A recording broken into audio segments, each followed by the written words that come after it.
काश आज बबीता जी का दर्शन हो जाए।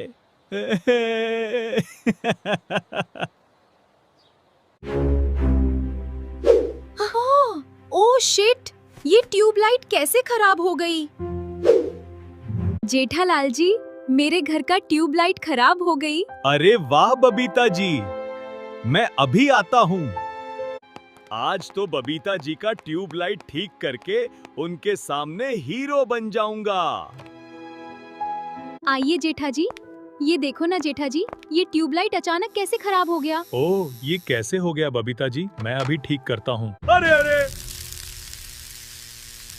अरे अरे बाप रे, करंट लग गया। बबीता जी मुझे बचाओ, चक्कर आ रहा है। रुको, अभी एम्बुलेंस बुलाती हूँ जेठा जी। बबीता जी के सामने हीरो बनने गया और जीरो बन गया।